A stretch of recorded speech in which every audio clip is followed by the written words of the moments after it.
karena tidak merasakan lagi cinta Tuhan. Mereka terus-menerus hidup di dalam kedukaan.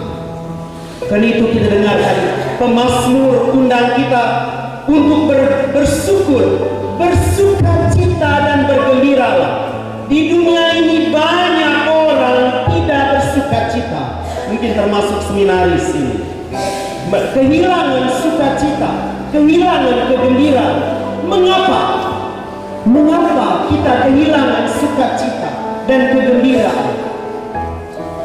Intinya kita dengar tadi Romo Deni membacakan 3 kali Yesus mengulang damai sejahtera bagimu. Damai.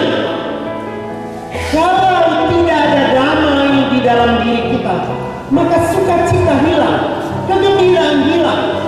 Damai itu datang dari Tuhan. Dan Yesus berbicara kepada murid-murid yang sedang berada di Senakulum. Senakulum.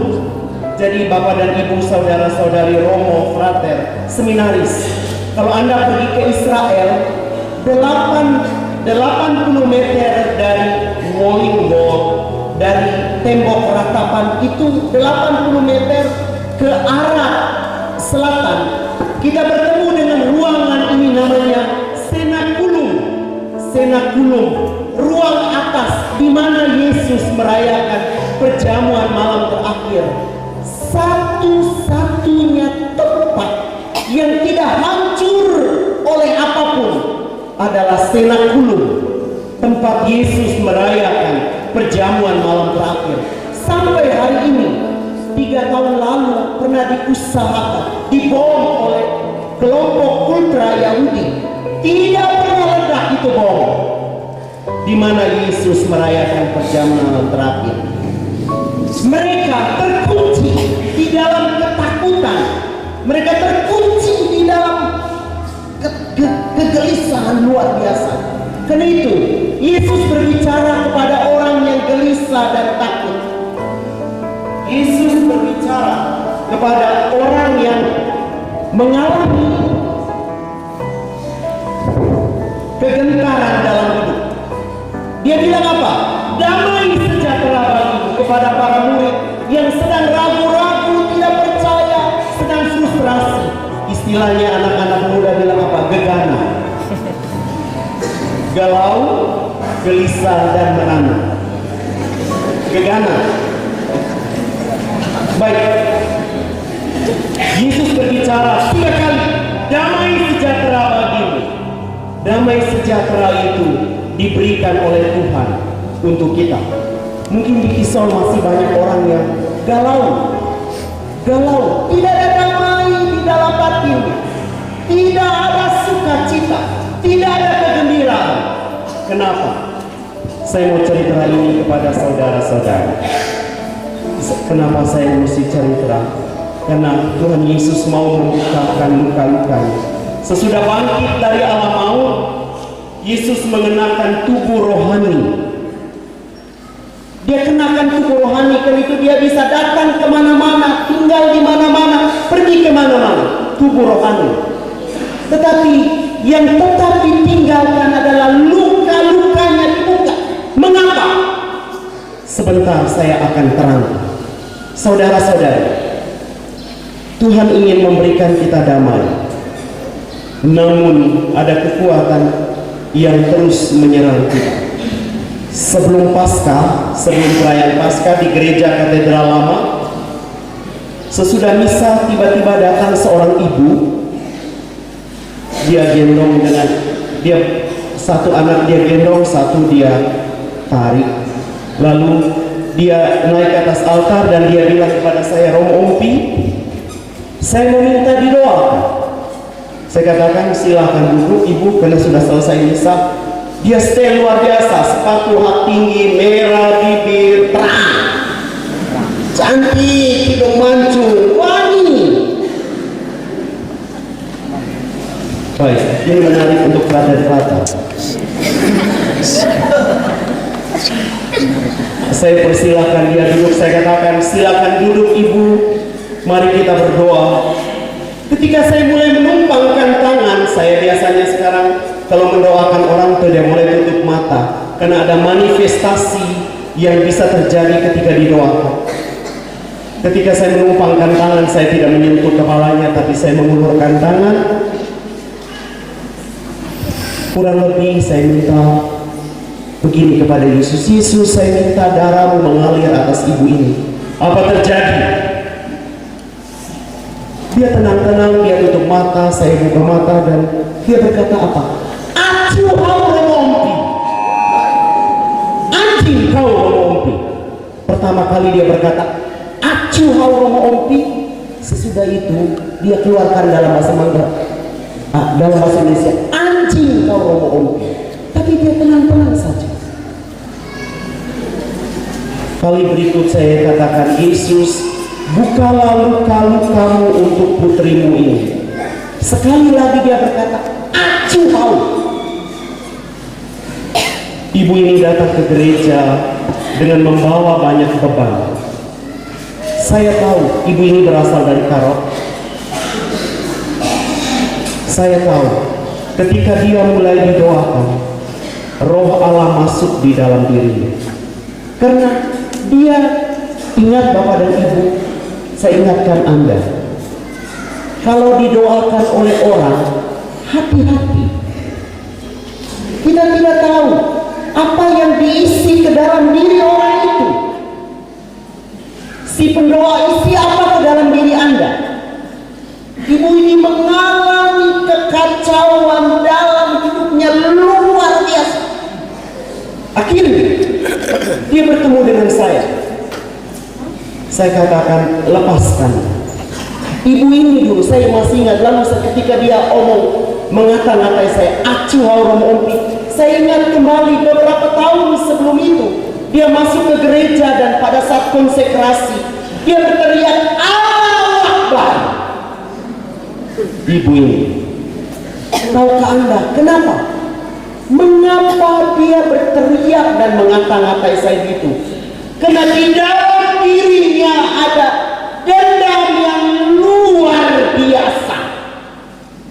Dan itu saudara-saudari, pintu masuknya kegelapan dalam hidup kita adalah dendam. Siapapun yang masih ada dendam di dalam hatinya, biar dia terima hostia. Hostia itu, kata Yesus kepada Santa Faustina, seperti benda mati, tidak ada guna. Biasanya orang yang dendam, orang yang menyimpan kebencian, sama sekali sulit mendapat rezeki. Biar dia uang banyak, dia punya kehidupan, diambil semua oleh sang kegelapan. Dan itu saudara-saudari, kalau Anda bertanya, Romompi, kenapa rezekiku hilang? Kenapa aku sakit-sakit terus? Kenapa saya hidup begini terus? Dendam berakar di dalam dirimu. Di dalam dendam tidak ada sukacita, tidak ada kegembiraan. Pada bulan Desember lalu 2016 saya pergi beri retret di Ranggu. Saya pergi ke Ranggu. Di Ranggu saya bertemu dengan banyak umat. Sesudah retret, naik ke atas altar seorang ibu berbaju kuning. Dia bilang, Romo, saya mau bicara dengan Romo sebentar. Saya mau minta supaya Romo mendoakan kami satu keluarga. Saya tanya kenapa.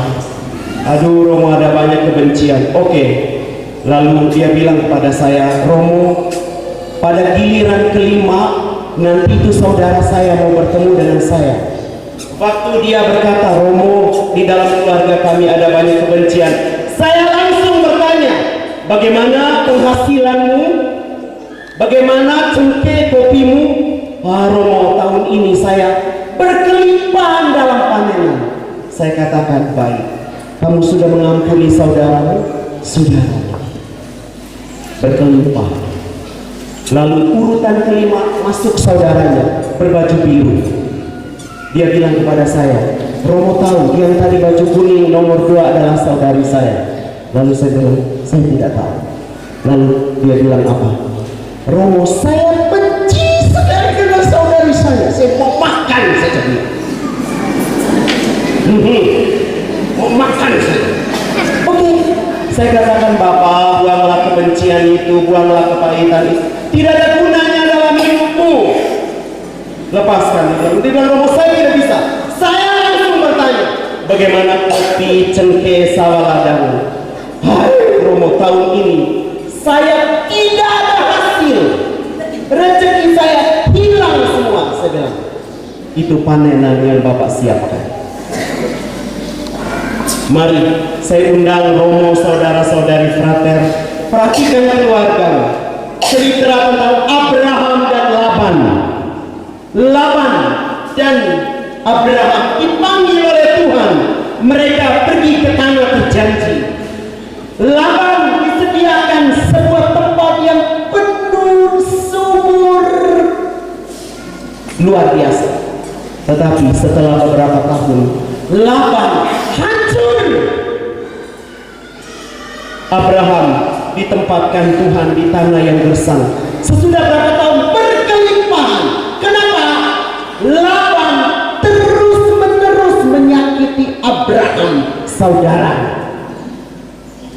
Mengertikah saudara-saudari, Tuhan Yesus ingin memberikan kepada kita damai sejahtera.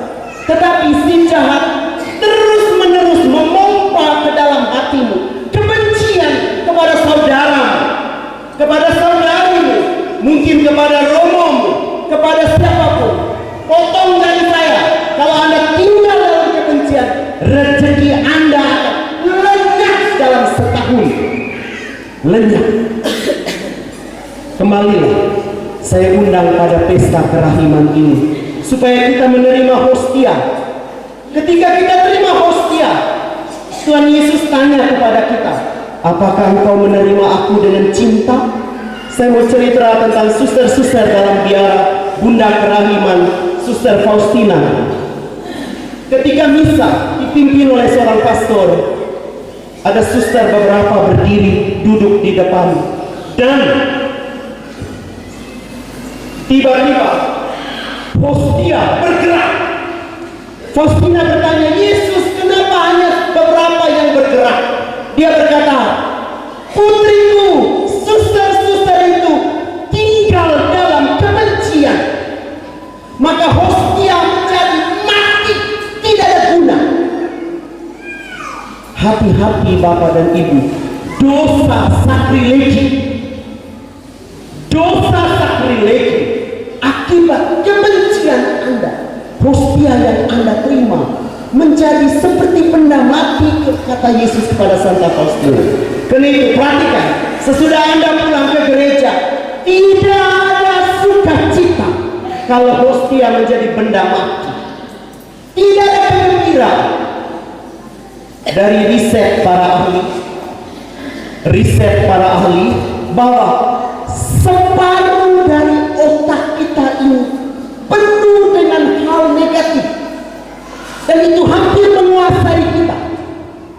Untuk menyembuhkannya adalah mari kita menerima Ekaristi.